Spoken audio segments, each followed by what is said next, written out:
Selamat datang di channel Rumi Topik. Ada baiknya sebelum mendengarkan, posisikan terlebih dahulu tubuh Anda dengan nyaman. Tenangkan perasaan Anda, santai, rileks, dan disertai dengan mengucapkan basmalah. Selamat mendengarkan.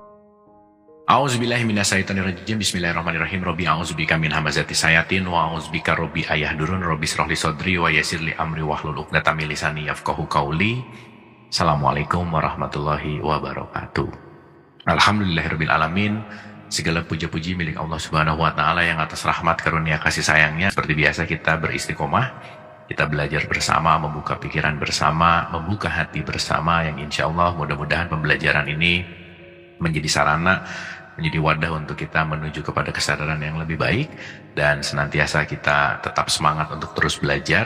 Salawat serta salam tidak juga kita lupakan, kita sampaikan kepada seluruh nabi dan rasul, wabil khusus baginda besar kita Rasulullah Muhammad Sallallahu Alaihi Wasallam, kepada para sahabat-sahabatnya, tabiin, pemuka-pemuka agama, wali Allah, pejuang-pejuang bangsa, dan mudah-mudahan sampai kepada kita sampai akhir zaman. Amin, amin ya Allah ya Rabbal Alamin. Sebelum kita lanjutkan, karena hari ini insya Allah akan jadi kesimpulan besar dari diskusi panjang kita tentang Al-Fatihah gitu ya, dan itu juga hanya baru bagian kecil sih sebetulnya, karena luas banget, dan mudah-mudahan dari apa yang sudah kita bahas kita mendapatkan satu sudut pandang, satu paradigma, dan yang paling penting tidak hanya jadi knowledge tetapi lebih memperbaiki kesadaran dan akhlak dan perilaku. Itu sih yang paling penting.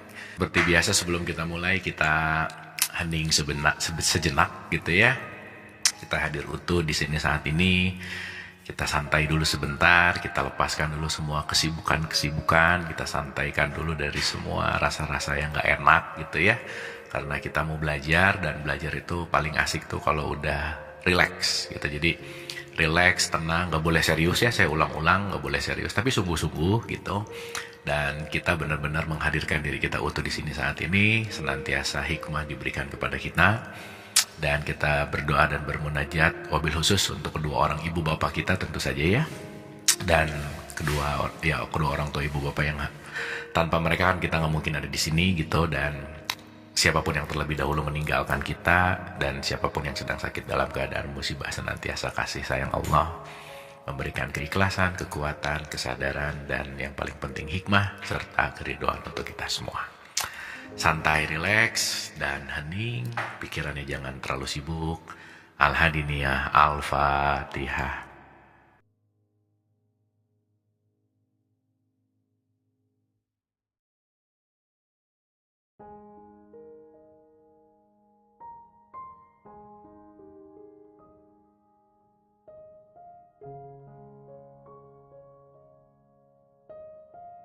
Amin, amin, amin ya Allah ya Rabbal Alamin. Terima kasih, mudah-mudahan kita sudah ada di halaman yang sama, vibrasi frekuensi energi yang sama, dan kita siap untuk sama-sama belajar di siang hari ini.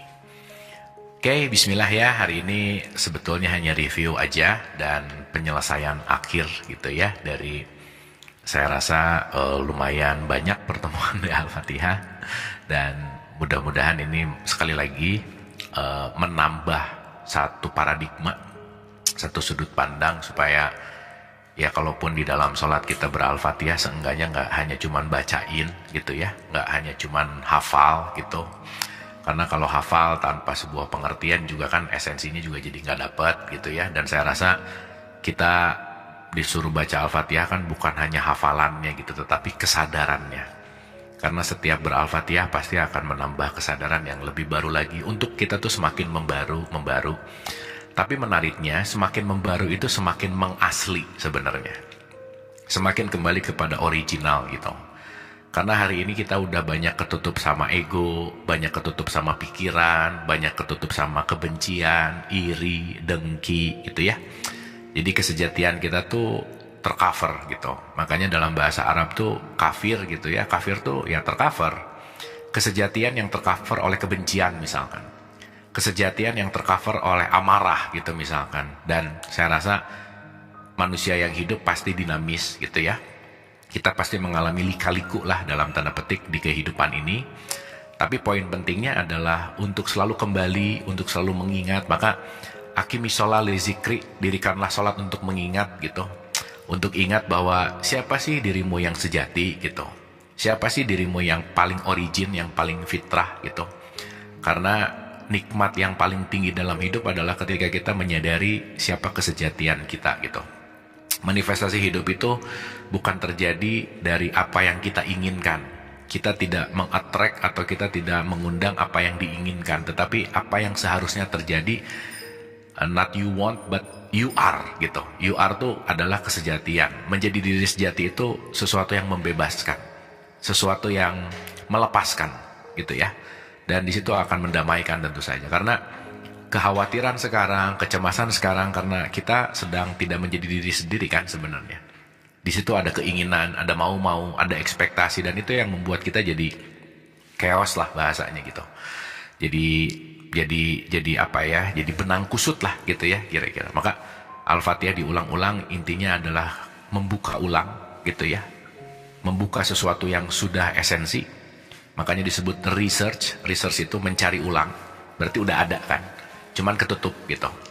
Nah mudah-mudahan ketertutupan kita tuh semakin kebuka lagi gitu ya. Dalam setiap pembelajaran, dalam setiap pelajaran hidup gitu. Semua pelajaran hidup hanya mau membuka kita dari topeng-topeng kita, dari kemasan-kemasan kita, dari tutupan-tutupan itu gitu. Karena mungkin kita sekarang nyaman dengan topeng itu, dengan tutupan itu, karena kita merasa bahwa dengan topeng itu kita adalah yang sejati, padahal enggak gitu. Kita udah ulang-ulang bahwa kita bukan nama kita bukan jabatan kita, itu semua yang melekat kepada si sang kesejatian gitu. Gitu ya teman-teman ibu dan bapak ya. Kita review dulu karena hari ini akan jadi episode final untuk Al-Fatihah gitu. Mudah-mudahan yang kemarin-kemarin udah ditonton ulang, dikaji ulang lagi, lebih diresapi lagi, dan mudah-mudahan sholatnya juga jadi lebih bermakna gitu.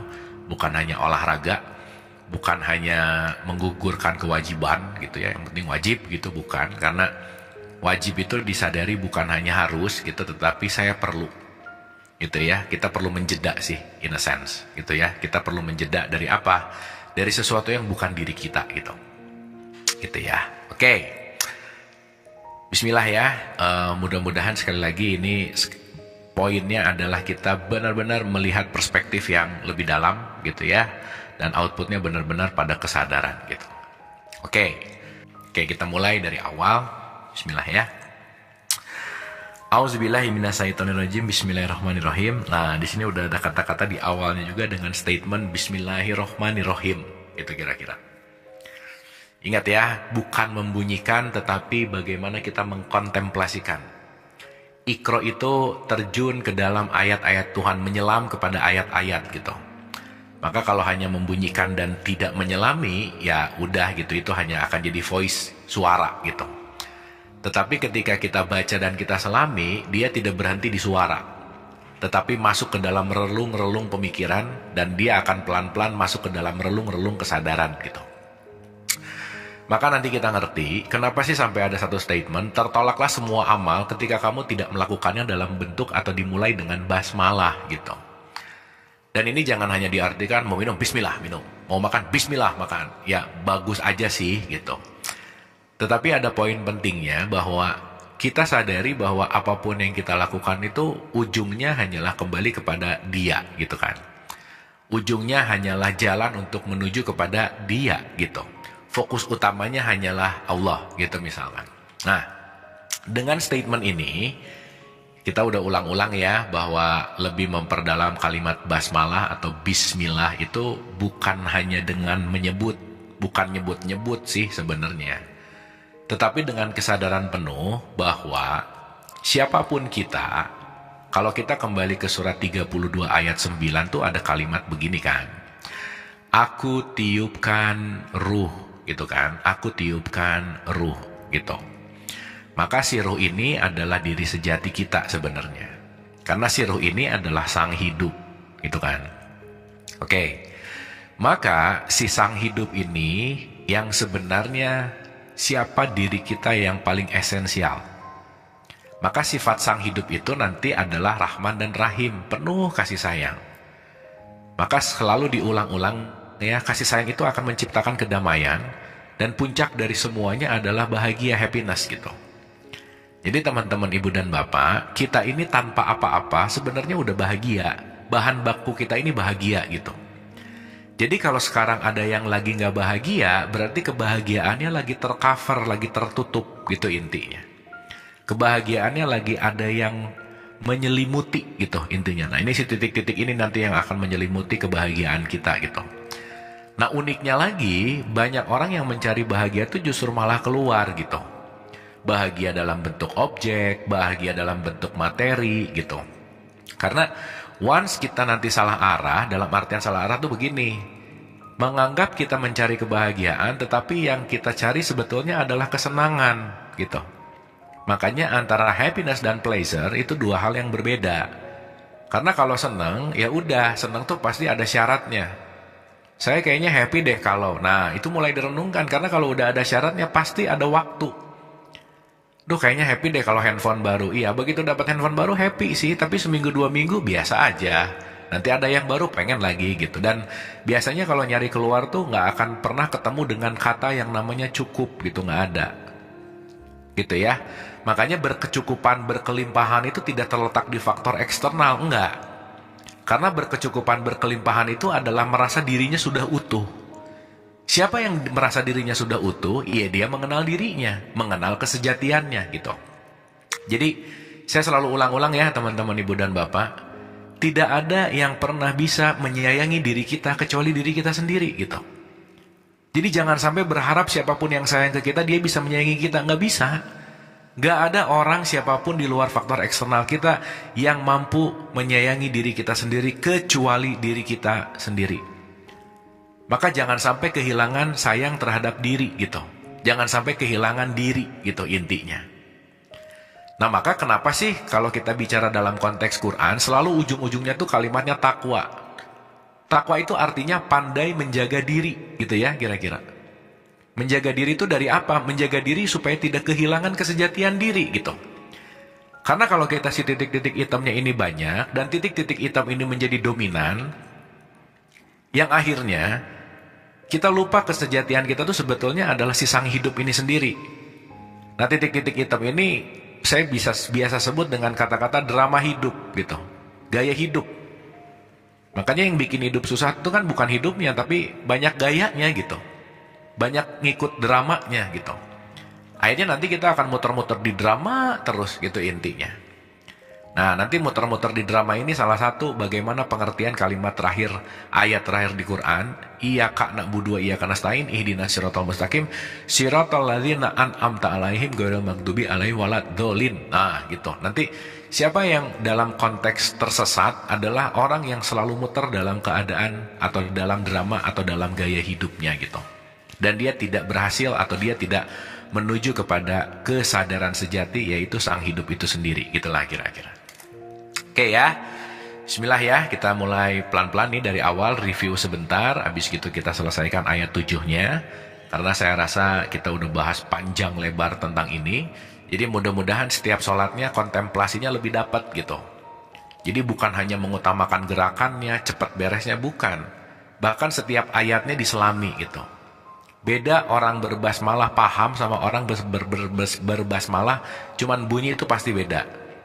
Oke, nah dalam konteks di sini Bismillahirrohmanirrohim ini adalah meningkatkan kesadaran bahwa siapapun kita hanya sedang melakukan dalam konteks atas nama gitu. Jelas ya? Karena kita ini adalah makhluknya. Dalam perspektif ini kita ini adalah utusannya, khalifahnya gitu. Nah, dalam konteks atas nama ini, artinya siapa orang yang berbasmalah, dia hanya mengatasnamakan Tuhannya, dia hanya mengatasnamakan penciptanya. Berarti kalau kita hanya atas nama, kalau kita hanya menjadi jembatannya, kalau kita hanya menjadi casingnya gitu, hostnya gitu, berarti kan yang primer itu adalah Allahnya gitu intinya. Bukan aku kecilnya, bukan. Bukan si abunya, bukan. Si abunya nggak penting gitu. Siapanya nggak penting. Tetapi kita ini hanya sedang mengatasnamakan. Jangan lupa mengatasnamakan ini kan berat banget sebenarnya. Karena kalau saya mewakilkan siapa, atas nama siapa, berarti saya punya tanggung jawab tuh. Makanya nanti kita mengerti bahwa hidup ini pasti ada pertanggungjawaban. Dan pertanggungjawabannya sesuai dengan apa yang kita lakukan, gitu ya, kira-kira. Jadi, kalau kita berbicara masalah konteks ibadah, ibadah itu bukan apa yang dilakukan, tetapi pada saat melakukan, siapa yang menjadi poin primernya, itu yang paling penting. Makanya orang bisa sholat, tetapi poin primernya egonya. Karena kenapa? Pengen dilihat orang. Orang bisa sholat, tapi poin primernya adalah ketakutannya. Kenapa? Karena takut masuk neraka. Orang bisa sholat, tetapi poin primernya adalah pahala dan surganya. Kenapa? Karena pengen masuk surga. Itu sama aja nggak disebut ibadah. Kenapa? Karena dia tidak mewakilkan Allah. Tidak menomorsatukan, dalam tanda petik memprimerkan. Karena kenapa? Tujuan kita akhir adalah ilaihi rojiun. Gitu ya, kira-kira. Maka di Al-Maun kan diulang-ulang tuh dalam konteks gini. Fawailu lil musholin, celaka bagi kamu yang sholat gitu. Berarti kan tergantung intention, niat. Maka niat itu punya peranan penting. Maka mau sholat itu kan ada niat dulu. Nah, jangan-jangan niatnya juga cuma bunyi gitu. Karena niat itu bukan dibunyikan, tetapi dirasakan, digetarkan dari hati gitu. Nah, makanya kalau kita nggak ngerti niat kita, niatnya hanya dibunyikan dalam bentuk ritual sholat, kebanyakan sholat justru malah tidak memengaruhi apa-apa gitu. Kenapa? Ya balik lagi, karena itu hanya melakukan faktor kegiatan fisik gitu. Bukan ruhaninya yang bergerak gitulah kira-kira. Bukan pertumbuhan ruhani gitu kira-kira. Jelas ya? Jadi yang pertama, yuk kita sadari bahwa semua faktor primer dalam hidup ini adalah Tuhan gitu. Kita ini sekundernya. Kita ini wakilnya. Kita ini hanya menjalankan titah dalam tanda petik. Gitu ya. Berarti kita ini penting untuk bersimpuh dan tunduk kepada sang pemilik gitu. Maka orang membunyikan basmalah itu dengan kesadaran, maka basmalahnya tidak bunyi, tetapi basmalahnya jadi perilaku gitu. Artinya, kalau basmalah itu adalah atas nama Allah yang memiliki sifat pemurah lagi maha penyayang, Rahman dan Rahim, maka ciri-ciri orang yang basmalahnya oke, pasti sifat Rahman Rahimnya Allah tuh ada pada diri kita gitu. Gitu ya. Maka kita akan menjadi sumber yang akan memancarkan Rahman Rahimnya Allah, gitu intinya. Clear ya? Jadi mudah-mudahan basmalahnya nih nggak asal bunyi gitu, tetapi benar-benar diresapi, dijiwai untuk disadari bahwa berbasmalah hanya untuk mewujudkan sifat yang disebut Rahman dan Rahim, kasih dan sayang, di mana ingat kita ini adalah hamba, kita ini adalah utusan, kita ini hanyalah wakilnya. Gitu ya. Berarti faktor primernya itu adalah Allah, gitu intinya. Maka kalau bahasa trennya sekarang sering disebut mencari ridho Allah. Itu ya, karena ya itu sang primernya ada di situ gitu. Nah, kalau kita udah punya kesadaran ini, muncul output yang kedua. Bahwa alhamdulillah Hirobbil alamin. Alhamdulillah Hirobbil alamin. Semua puji, semua apapun itu bentuk daripada Robnya Allah, gitu kira-kira. Oke, di satu sisi diartikan segala puji bagi Allah, benar. Tetapi kita memahami Robnya Allah itu kita memahami agak lebih dalam sedikit gitu ya. Kita udah ulang, tapi kita ulang lagi sekarang gitu, sekali lagi. Oke. Teman-teman, ibu dan bapak yang dirahmati oleh Allah, ini pengertian yang simpel dulu. Alhamdulillahirabbil alamin, sekali lagi, semua puji itu bukan disematkan kepada si hambanya, tetapi kepada pemilik hambanya. Jadi kalau ada orang ngomong, ih kamu baik deh, jangan GR. Yang baik itu bukan kita gitu, tapi sang pemiliknya. Ih kamu hebat deh, alhamdulillah. Jadi ngomong alhamdulillahnya tuh langsung dibalikin ke pemilik gitu, supaya semua pujian itu tidak melekat kepada diri kita, sehingga nanti kita jadi haus pujian, jadi ngerasa kita yang bisa gitu ya. Karena kadang-kadang ketika kita nolong sih gitu, tapi begitu nolong cerita ke temannya bahwa itu tadi orang kalau nggak saya tolong mati deh, itu gara-gara saya tuh dia selamat. Nah jadi akhirnya kita ngerasa berjasa gitu. Dan begitu kita ngerasa berjasa, ngerasa bisa, ngerasa mampu, nanti yang bahaya adalah egonya yang akan muncul. Aku kecilnya akan muncul. Nah, lama-lama egonya membesar, eksistensial Tuhan di dalam diri kitanya jadi menurun. Volume Tuhan di dalam diri kitanya jadi menurun. Kenapa? Ego yang akan menjadi Tuhan yang baru, gitu kira-kira. Akhirnya ngerasa bisa, ngerasa sombong, ngerasa mau, ngerasa mampu, gitu kira-kira. Maka alhamdulillah diulang-ulang untuk menyadari bahwa kita tuh esensialnya nggak bisa apa-apa, nggak tahu apa-apa sebenarnya. Gitu ya. Dalam artian, semua itu adalah apa yang diberikan oleh Sang Pencipta, oleh Allah, gitu intinya. Nah, berarti di sini kan kita lagi diajarin apa sih? Minimal humble, gitu. Jangan ngerasa mampu, gitu. Apalagi sombong. Dimana humble ini berarti juga kan less judgment. Jangan cepat menilai, jangan merendahkan. Kenapa? Karena kita nggak benar-benar bisa menilai siapapun kok, gitu intinya. Gitu ya. Maka penilaian itu nanti kita sadari bahwa nilai akhir itu hanyalah di titik final. Ketika kita sekarang lagi proses belajar, yang nggak bisa dinilai. Maka jangan cepat-cepat mengkafirkan orang, jangan cepat-cepat menerakakan orang. Kan lagi ongoing proses gitu. Gitu ya. Dan setiap proses itu pasti punya kurikulumnya masing-masing, nggak bisa memaksakan. Nggak bisa merubah orang lain juga, gitu intinya. Nah, makanya ketika kita sadar dan kita sangat menghormati setiap proses siapapun, karena kenapa? Setiap pujian itu hanya milik Sang Pencipta, gitu intinya. Jelas ya? Jadi alhamdulillah ini untuk meningkatkan kesadaran, awareness gitu. Oke. Yang kedua, kita ulang nih. Dalam perspektif Allah, kalau kita berbicara dengan konteks yang namanya Allah, itu minimal ada 3 poin penting yang harus kita mengerti. Yang pertama, Allah akan tampil sebagai Rob. Maka, Qul a'udzu bi rabbin nas. Baru dia akan menampil sebagai Malikin nas. Makanya Malik itu setelah ini, Maliki Yaumiddin. Rob dulu, baru Malik, gitu intinya. Baru Ilahin nas, gitu. Maka Bismillahirrahmanirrahim. Alhamdulillahirabbil alamin. Rob nanti jadi Qul a'udzu bi rabbin nas. Nah, jadi nanti buka tutup Quran tuh akan relate banget gitu ya. Nanti insya Allah kita punya waktu sampai bahas Anas gitu. Oh, itu menarik tuh. Gitu ya. Maliki Yaumiddin. Qul a'udzu birabbin nas, Malikin nas. Nah, yang kedua ada Malik juga di situ.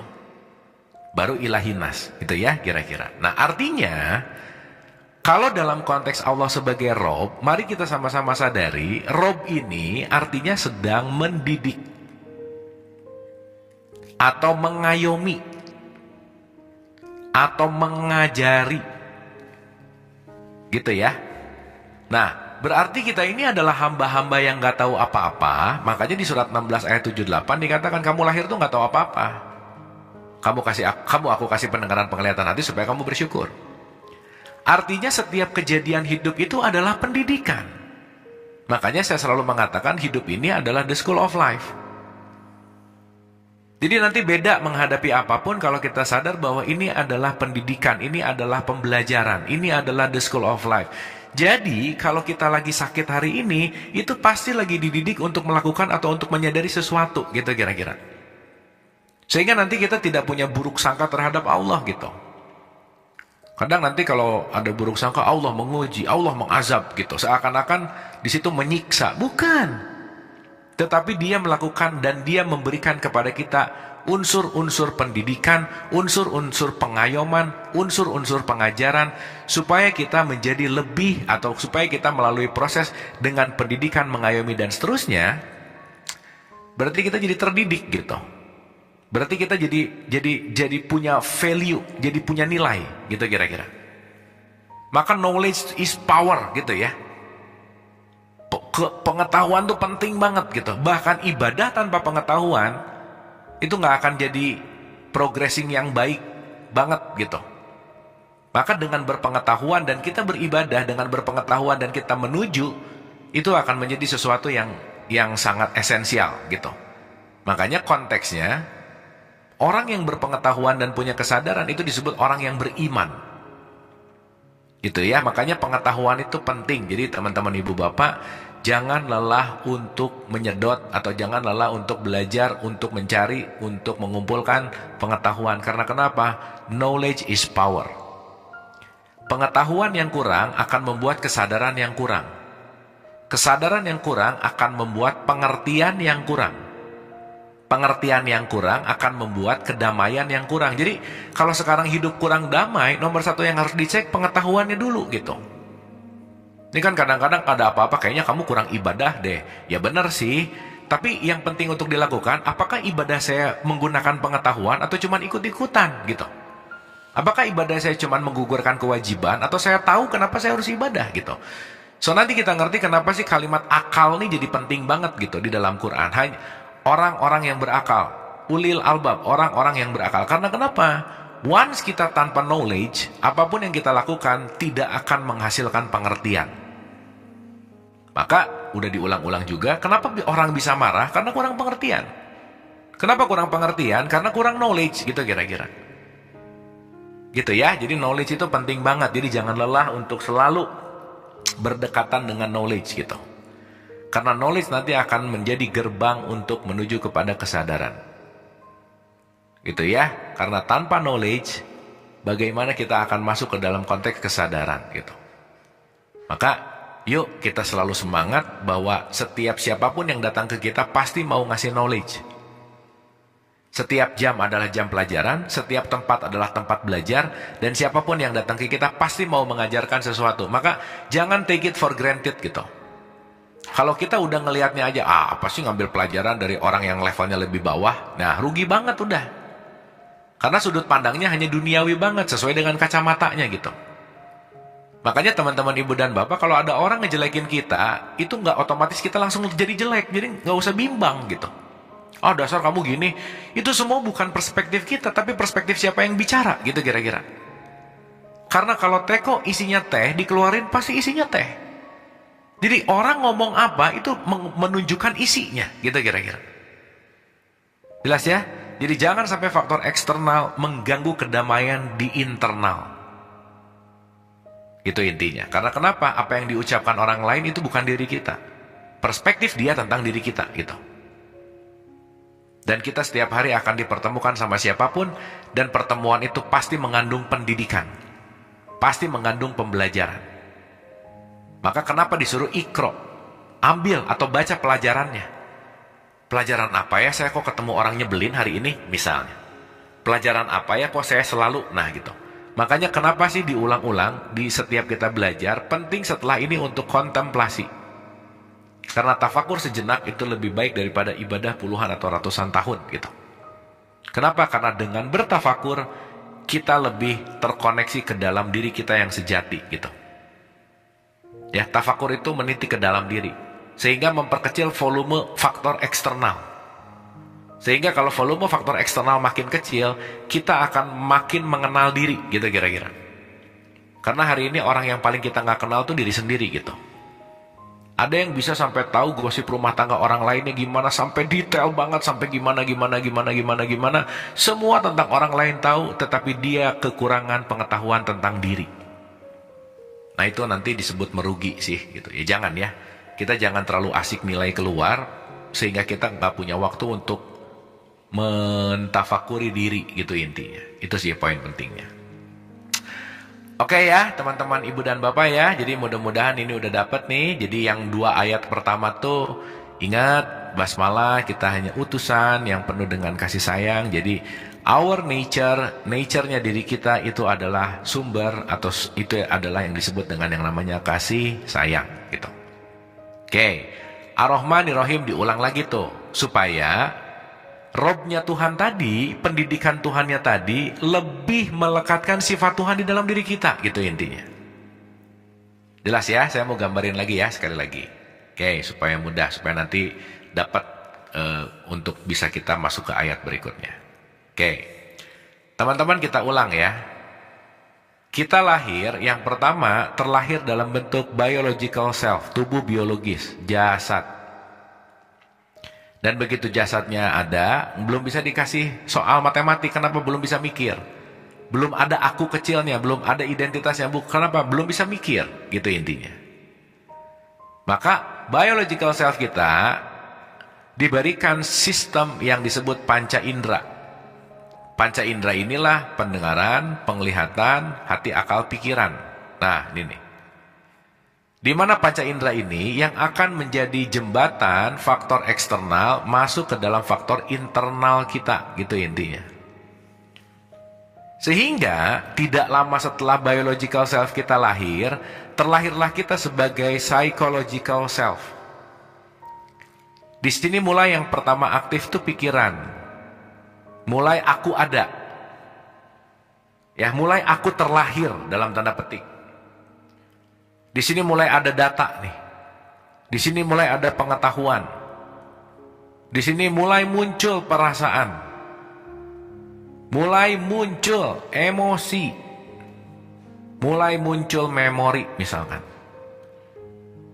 Di mana nanti semua ini akan membentuk identitas. Di mana identitas ini nanti yang melekat banget sama diri kita gitu. Nah, layer psychological ini sering disebut untuk memudahkan adalah layer ilusi, bukan yang sejati gitu. Karena begitu kita melampaui psychological self, kita akan masuk ke titik yang paling dalam yang disebut dengan spiritual self. Inilah kesadaran ruhani yang sejati gitu kira-kira. Berarti untuk masuk ke dalam kesadaran ruhani, yang paling penting untuk kita lakukan apa? Melepaskan identitas dulu. Karena kalau identitasnya dibawa terus, di situ akan terjebak dalam dualitas. Maka kalau dalam umroh dan haji, keliling Ka'bah tuh harus pakai ihram. Mau kamu jenderal kek, CEO kek, tukang beca kek, apapun ya, ini bukan mengeneralis, menjelekan atau menilai, bukan. Tapi lepas semuanya. Karena kenapa? Mau itu jabatan, mau itu gelar, mau itu nama, itu identitas aja kok, bukan yang sejati gitu. Nah cuman ketika kebanyakan melekat kepada identitas sehingga ruhaninya jadi kering.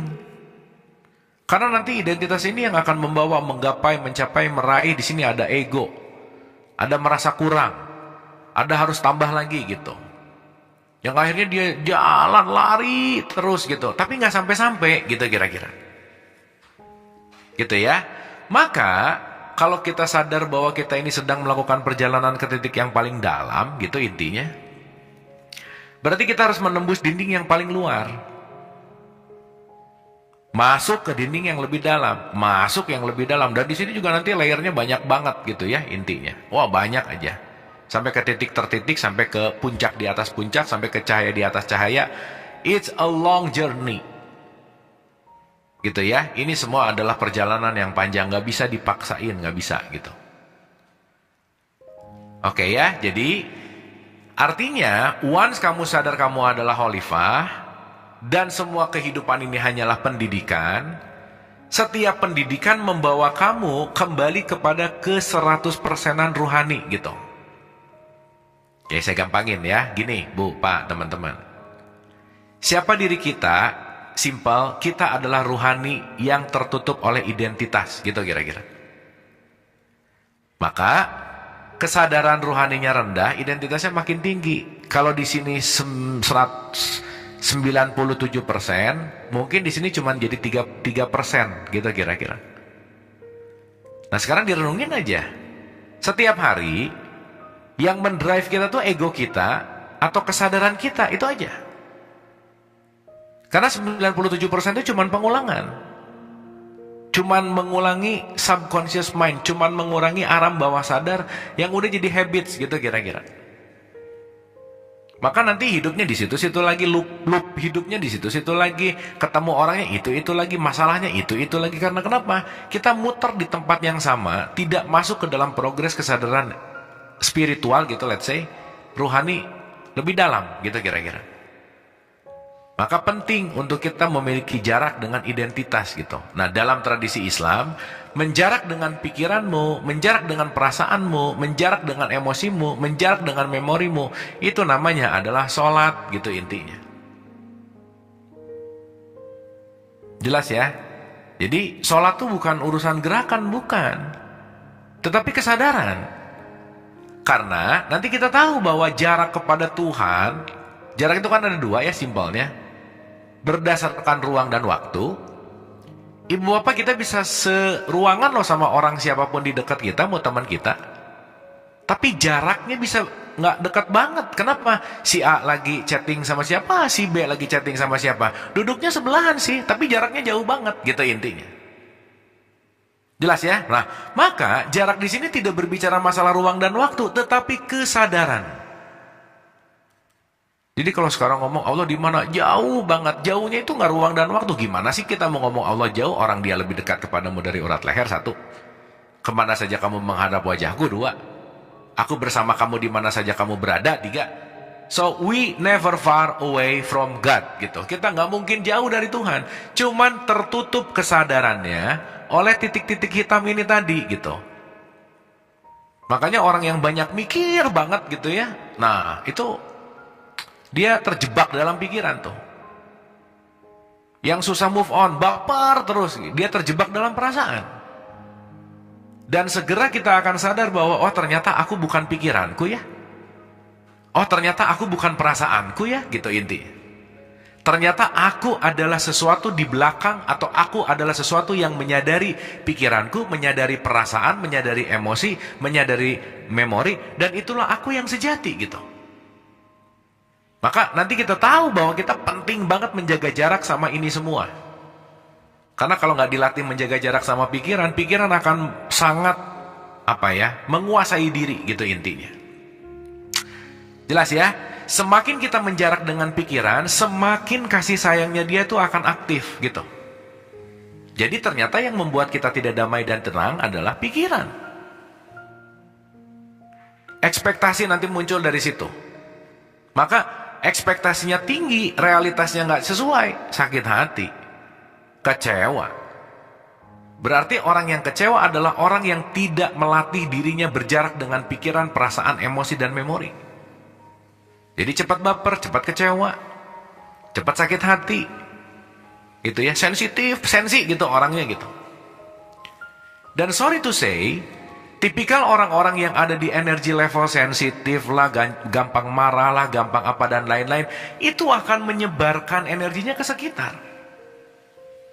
Maka nanti kita akan mengerti teman-teman ibu dan bapak, salah satu nikmat yang diberikan adalah ketika kita masuk ke dalam kesadaran yang lebih dalam, di mana kesadaran yang lebih dalam atau kesadaran ilahiyah ini memancar ke dalam diri kita,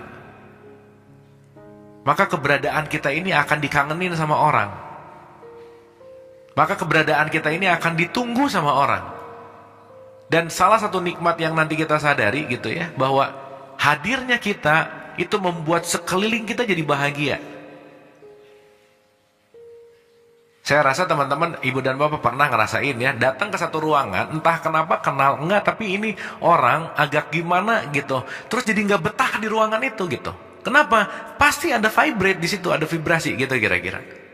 Makanya nanti ending dari sholat itu, setelah Al-Fatihah ujung runtut, nanti salam, Assalamualaikum, Assalamualaikum, ada kedamaian yang bisa dipancarkan gitu.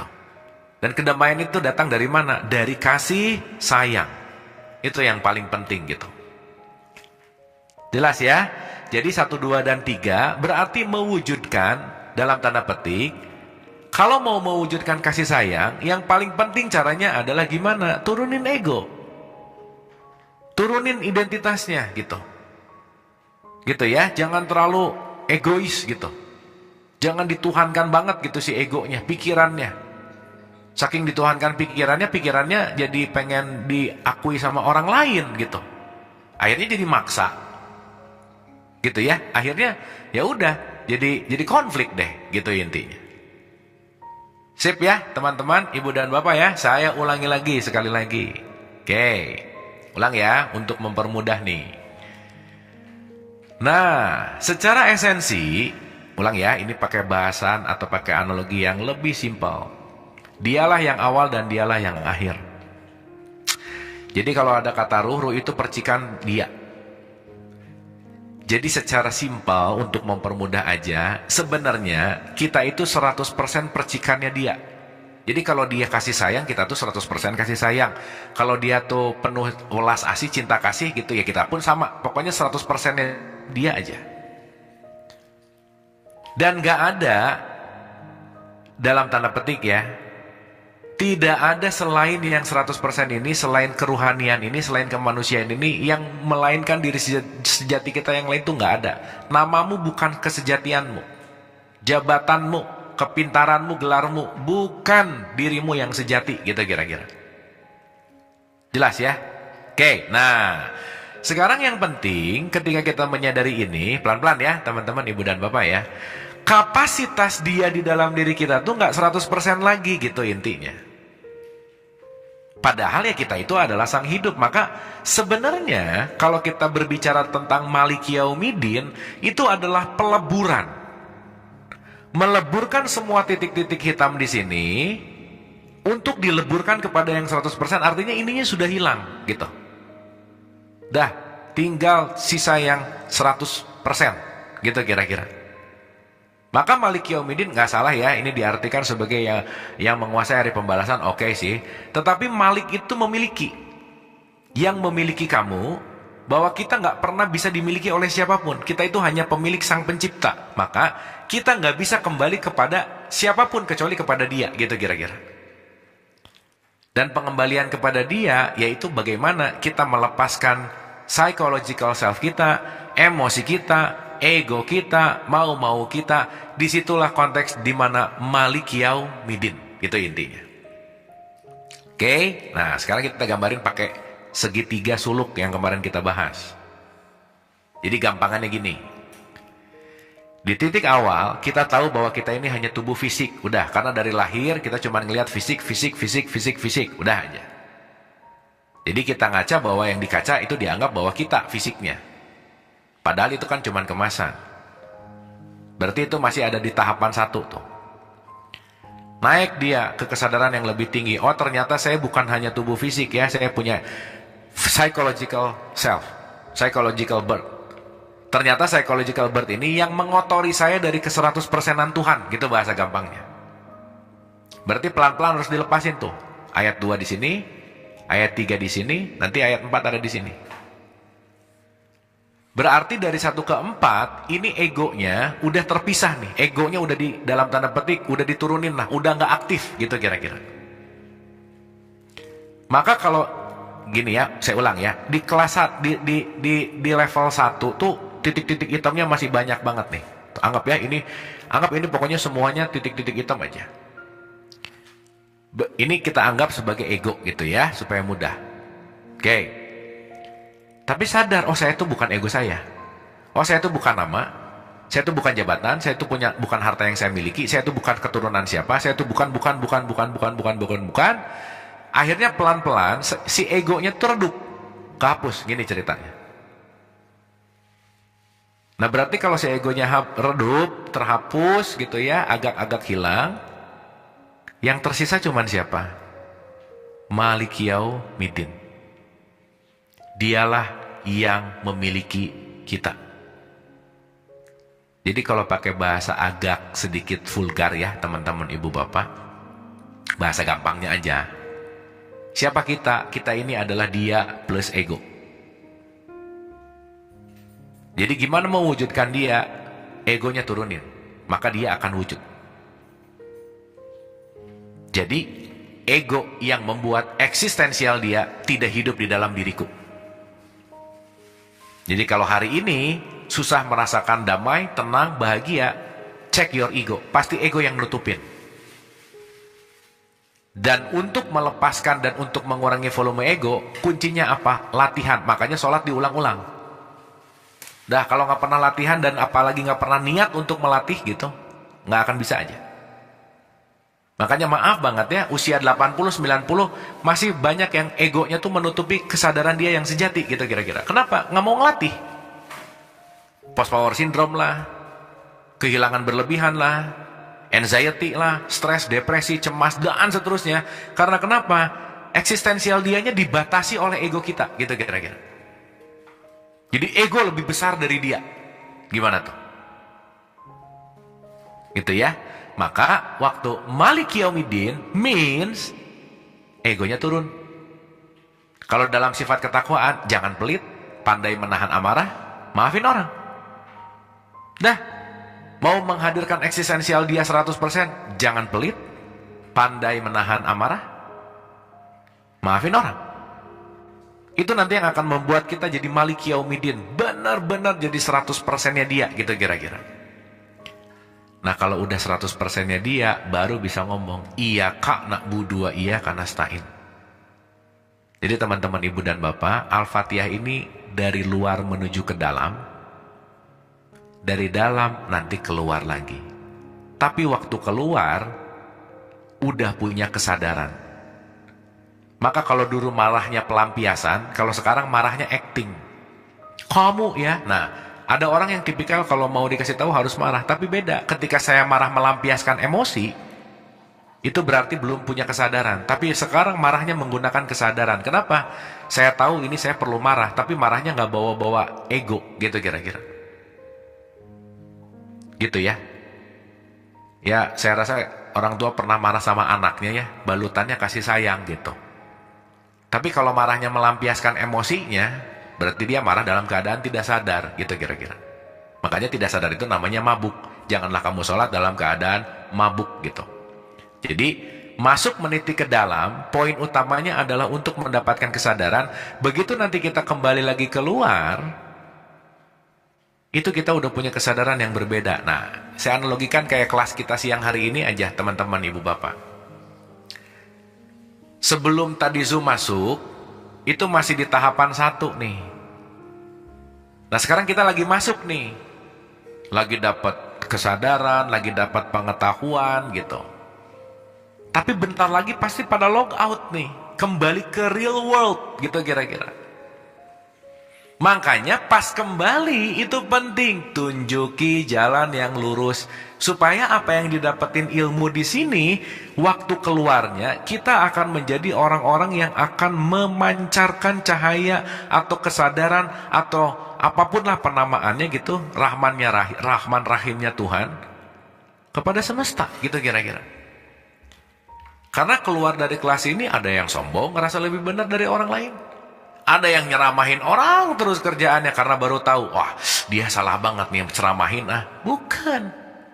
Tetapi bagaimana eksistensial kita benar-benar lebih mewujudkan Rahman Rahimnya dia gitu intinya.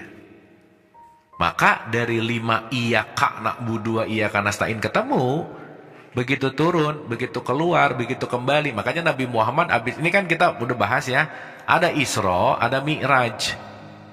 Isra perjalanan, Mi'raj naik, begitu nyampe ke atas. Kalau egois ya udah bareng Allah aja deh gitu. Tapi kan Nabi Muhammad memikirkan umatnya, gimana nih umat-umat yang masih ada di kelas di sini gitu. Berarti kan kita juga penting nih selesai ini. Bagi yang perlu cahaya, mudah-mudahan kita akan bisa menjadi lilin yang menerangi gitu kira-kira. Gitu ya. Nah, tapi nanti ya pasti tunjuki jalan yang lurus karena kenapa? Ya penting untuk tetap menjaga ego gitu. Jadi at least dari 5 turun ke bawah, at least kadar egonya berkurang lah gitu kira-kira.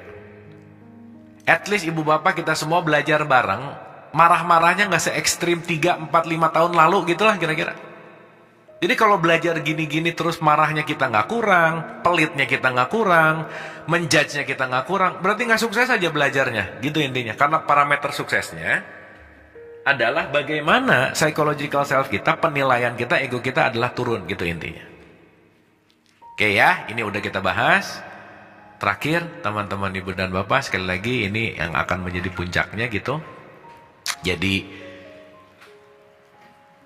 ihdinas siratal mustaqim, ya Allah ya Rabbana, tunjuki jalan yang lurus supaya nanti saya bisa menyebarkan pengetahuan ini gitu.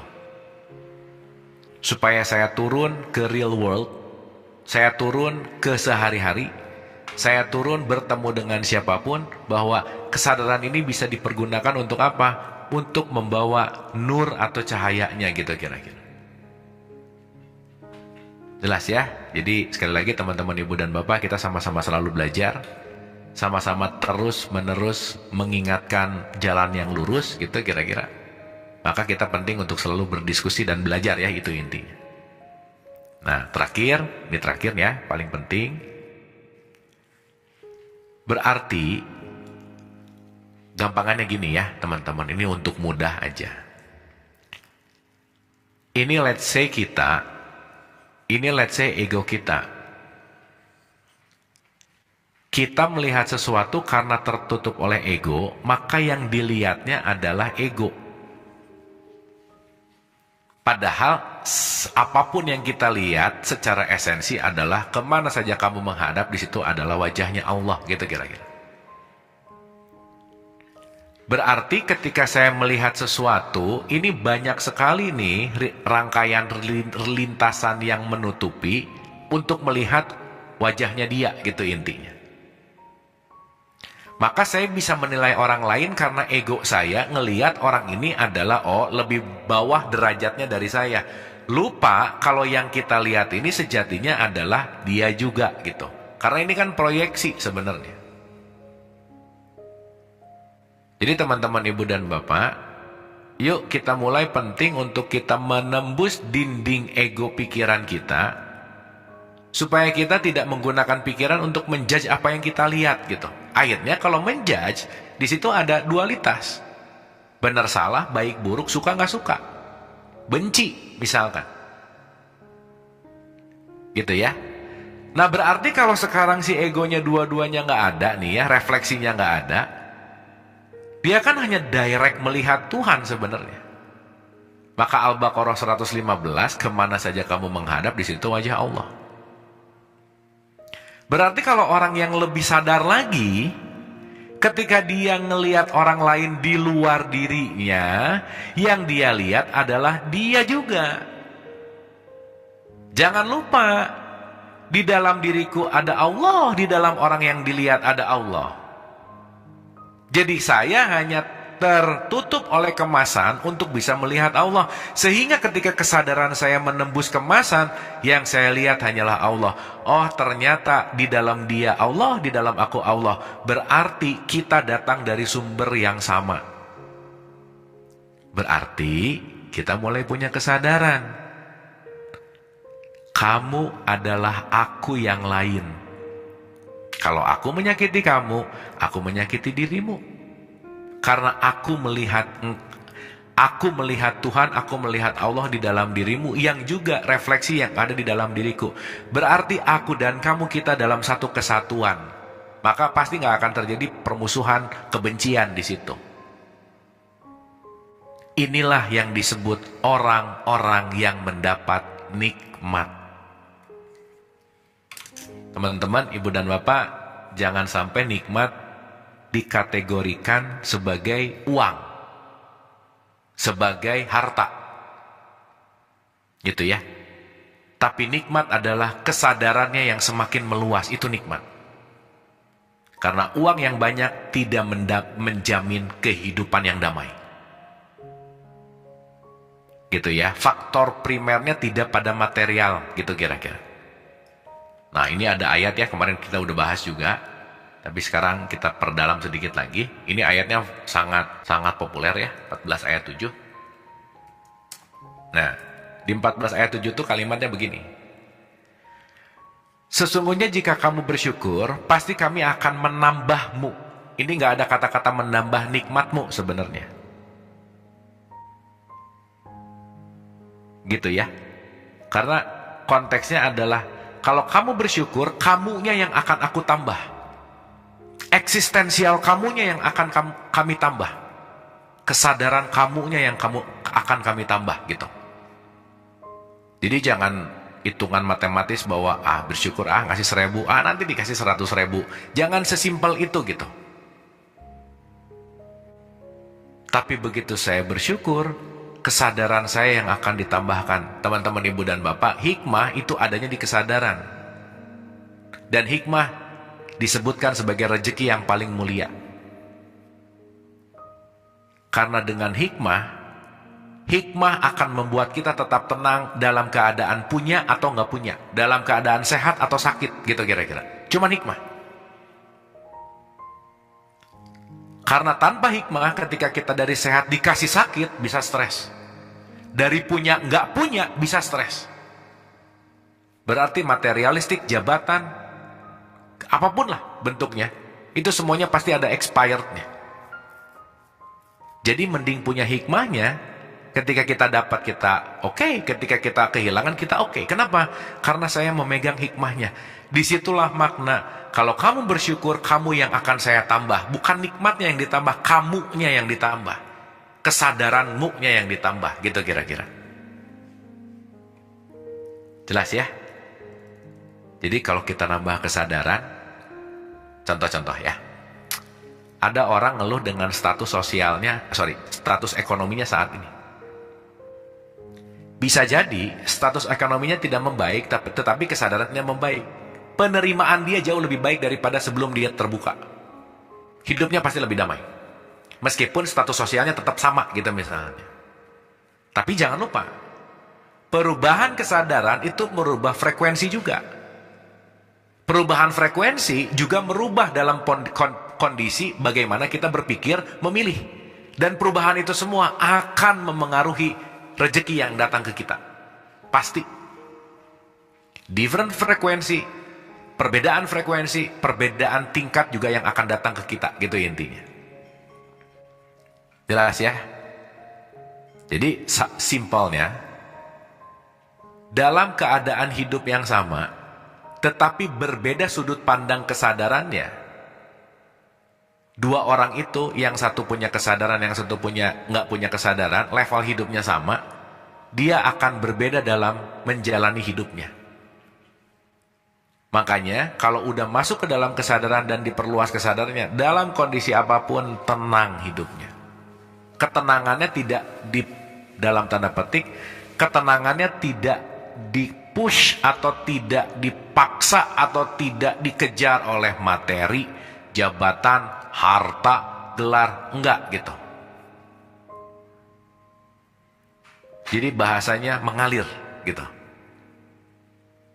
Nah itu yang disebut mendapatkan nikmat gitu. Itu ya, jadi nikmat bukan aduh tetangga ya rumahnya gede, nikmat kayaknya ya. Kita nggak tahu. Semakin besar rumah, semakin juga ribet mau bersihinnya sebenarnya. Karena nanti yang datang ke kita itu pasti sepaket sama pelajaran dan ujiannya, gitu intinya. Jadi jangan pernah mengatakan yang lain lebih baik, yang lain belum tentu. Tapi semua sesuai dengan takaran dan ukuran, gitu maksudnya. Jelas ya? Nah, bismillah ya, mudah-mudahan ini kita bisa dapat nih. 1 ayat 7-nya, terakhir ya. Yaitu orang-orang yang telah engkau beri nikmat kepada mereka. Paham ya berarti? Siapa orang yang dapat nikmat? Orang yang selalu mengalami dan selalu melihat, menyadari kehadiran Allah. Selalu sadar bahwa itu adalah Robnya Allah, pendidikannya Allah. Lagi sakit, ya udah. Sehat nggak usah diceritain. Lagi punya, nggak usah diceritain. Lagi kehilangan, ya udah. Karena tahu bahwa oke, semua ini hanyalah bentuk bagaimana kita dalam pendidikan kasih sayangnya Tuhan. Nah kita bisa komplain karena mungkin pada saat itu kitanya belum paham. Tapi nanti begitu berselang waktu baru nyadar deh. Oh iya ya, untung aja dulu gitu. Saya rasa kita semua pernah mengalami gitu. Jadi teman-teman ibu dan bapak, apa yang tidak terjadi dalam hidup itu adalah bentuk penyelamatan Allah kepada kita. Pasti lagi diselamatin. Karena Allah tuh ngarob sama kita. Dan semua yang kita inginkan belum tentu menuju kepada keselamatan, belum tentu. Maka tidak semua keinginan akan terjadi karena hidup jadinya bukan dari ingin tapi dari kebutuhan. Karena keinginan udah banyak faktor ilusinya, gitu kira-kira. Jelas ya? Siratal ladzina an'amta alaihim ghairil maghdub. Siapa yang dimurkai? Yang tidak melihat aku dimanapun. Yang lupa terhadap eksistensialku gitu. Teman-teman ibu bapak, ini ngomongin murka, kita udah bahas ya bahwa Allah menggunakan bahasa kita supaya kita familiar dengan maksudnya. Tapi ini bukan berarti Allah emosian, bukan. Tapi mau ngegambarin kalau kira-kira kamu lagi marah, murka tuh, ya kira-kira punya emosinya kayak gitulah gitu intinya. Jadi magdub di sini, yang dimurkai di sini kaitannya sama nikmat. Karena kata-katanya datang setelah nikmat. Orang yang diberi nikmat bukan yang dimurkai. Kalau nikmat berarti nikmat perjumpaan dengan Allah. Kalau dimurkai berarti gak pernah ngelihat Allah dalam kondisi apapun. Nah itu dimurkai itu. Dan terakhir adalah zolim. Sesat. Siapa yang sesat? Tersesat dalam identitasnya. Tersesat dalam mau-maunya. Tersesat dalam ekspektasinya. Tersesat dalam ego, hawa nafsunya. Dah dia akan looping muter-muter di situ terus gitu. Maka kalau kita bikin masalah di kelas 5, di level 5, pemikirannya di level 5, dan pemikiran itu nggak pernah dibesarkan sampai level 6, 7 dan seterusnya, berapa waktu pun yang habis pemikirannya tidak berubah, masalahnya nggak akan pernah selesai, gitu kira-kira.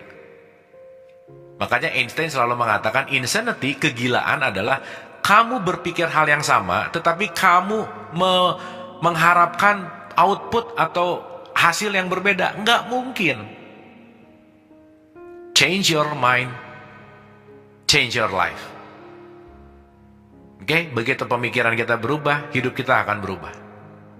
Karena pemikiran berubah itu akan membawa paradigma yang berubah. Paradigma yang berubah itu akan membawa kesadaran yang berubah. Kita akan melihat hidup dari sudut pandang yang kita belum pernah lihat sebelumnya. Mungkin sebelumnya cuma kelihatannya sepotong, tapi begitu kelihatannya semuanya, that's beautiful. Ternyata itu indah. Yang selama ini kita suuzon gitu misalnya. Duh, jelek banget ya, rugi banget ya, apa banget ya, ngeluh terus gitu.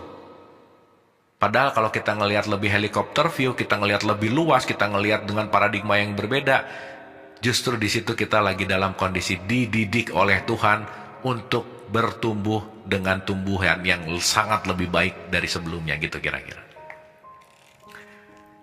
Jelas ya teman-teman ibu dan bapak ya. Jadi mudah-mudahan nih spirit Al-Fatihah kita bukan spirit bunyi lagi nih sekarang gitu. Dan hari ini direnungkan dulu ya. Dan kita punya waktu. Jadi hari ini kita silahkan direnungkan dulu. Dikontemplasikan. Diendapkan karena mungkin minggu. Oh ya nanti mungkin after ini ya. Pertemuan berikutnya. Kita akan pure tanya jawab tentang ini semua gitu. Tapi mohon ini diendapkan. Dialami dulu. Dirasakan dulu ketika kita mulai ngerti. Dan saya rasa ngertinya kan nggak mungkin sama semuanya ya. 71 yang hadir plus di sini juga punya 71 wadah yang beda, pasti beda-beda gitu. Tapi at least ketika kita ber-Al-Fatihah di dalam sholat, setidaknya nggak cuman ngomong, nggak cuman bunyi, tetapi ada kesadaran yang lebih dalam dan lebih esensial dari hanya mengucapkan dan membacakan gitu kira-kira. Ya, pada akhirnya Al-Fatihah mengajak kita untuk mengenali jati diri sebenarnya. Jati dirimu bukan namamu. Jati dirimu bukan jabatanmu dan seterusnya. Dirimu bukan identitasmu. Maka sebenarnya sholat itu jeda dari identitas sebenarnya. Begitu sholat udah nggak ada jenderal, nggak ada apa, nggak ada. Sholat ya udah hamba aja. Lepas semua identitasnya gitu. Makanya pelepasan identitas itu simbol dari wudhu. Bersihin semua identitas gitu kira-kira. Maka gerakan pertamanya Allahu Akbar, Allah Maha Besar. Berarti kan kita tuh kecil banget gitu intinya. Nggak ada apa-apanya gitu. Jangan sampai kebesaran jabatanmu itu mengecilkan sifat Allah di dalam diri kita gitu intinya. Gara-gara jabatannya gede banget, hartanya banyak banget, tapi ketuhannya jadi minim gitu dalam hidup kita gitu kira-kira. Nah pada akhirnya Al-Fatihah membuka hatinya yang terbuka, semakin terbuka hatinya, semakin lapang wadahnya, semakin eksistensial Allah itu hadir seutuh-utuhnya. Teman-teman, ibu dan bapak, saya rasa sementara itu dulu. Ya, ini penting sekali lagi, tolong diulang-ulang, tolong diputar lagi gitu ya. Kalau perlu dari yang awal boleh, silahkan. Dialami gitu. Dalam setiap sholat, kita paham ya, sholat tuh kan bukan hanya ritual sih sebenarnya gitu kan. Sholat itu kan keterhubungan dengan Tuhan gitu. Bahwa terhubung sama Tuhan tuh nggak ada ruang waktu sebenarnya. Tapi ketika kita ber-Al-Fatihah tidak hanya dalam bentuk bunyi, lagi dalam apa-apapun dalam kehidupan kembali ke Al-Fatihah gitu intinya. Lagi kita kerja, lagi kita melakukan perjalanan, nah kita akan selalu bisa relasi dengan Al-Fatihah gitu intinya. So poin penting dari Al-Fatihah di sini adalah sadarilah bahwa dirimu itu bukan diri yang ilusi, bukan namamu, sekali lagi ini saya ulang-ulang ya, bukan identitasmu gitu. Tapi kenalilah siapa dirimu yang sejati. Kenalilah dirimu yang bukan nama, bukan status sosial, bukan identitas. Karena dirimu yang sejati nggak pernah berubah, dirimu yang sejati nggak pernah bertambah, dirimu sejati nggak pernah ada expirednya. Once kita mengerti dan menyadari ini, kita akan masuk ke dalam kesadaran yang lebih dalam lagi, lebih dalam lagi. Nah, disitulah kita perlu Al-Fatihah. Disitulah kita perlu menjaga jarak dengan pikiran, perasaan, emosi, memori. Disitulah fungsi dari 5 waktu sholat dalam tradisi Islam. Ada jarak. Jangan mikir terus, perasaan terus, emosi. Kenapa? Kalau kita muter di situ terus, kita akan sulit untuk menemukan ruang dengan diri sendiri gitu. So, milikilah jeda dengan dirimu sendiri. Milikilah jeda dengan pikiranmu sendiri. Milikilah jeda dengan perasaan, emosi, dan memorimu sendiri. Kelak kita akan menemukan kesejatian diri. Dan disitulah puncak dari kedamaian dan kebahagiaan. Karena kedamaian dan kebahagiaan gak akan pernah dalam bentuk apapun. Tetapi kenikmatan yang Allah berikan, nikmat sadar bahwa kemana saja kamu menghadap, di situ adalah wajah Allah. Hatur nuhun, terima kasih. Dikunyah baik-baik, dicerna baik-baik, ditelaah lagi, dialami sih yang paling tepat, itu penting. Itu ya. Selamat ber-Al-Fatihah teman-teman, ibu dan bapak. Selalu khusyuk ya, bismillah. Selalu diaplikasikan dalam keseharian gitu. Basmalahnya, alhamdulillahnya, Rahman Rahimnya, Malik Yaumidinnya, Iyyaka na'budu, apalagi itu ya pertemuan. Ihdina, pulang dari sini. Nikmat jangan lupa tuh. Karena nikmat bukan urusan pada materialistiknya, tapi dirimu yang luas. Kesadaran kita yang semakin luas. Semakin kesadarannya luas, nikmatnya diperluas. Semakin bersyukur, semakin kesadarannya akan diperluas terus gitu. Dan kesadaran yang luas akan membawa kita damai dalam kondisi apapun. Anda telah menonton video ini hingga di penghujung video. Semoga video ini bermanfaat untuk Anda, serta dapat menjadikan diri Anda lebih baik dari hari kemarin. Nantikan video kami selanjutnya. Terima kasih. Bismillah. Assalamualaikum warahmatullahi wabarakatuh. Bulannya telah menguasai hati. Apa kalau kita hakikatnya cinta ini ada kita levelnya isinya para bahwa yang isinya antara kemana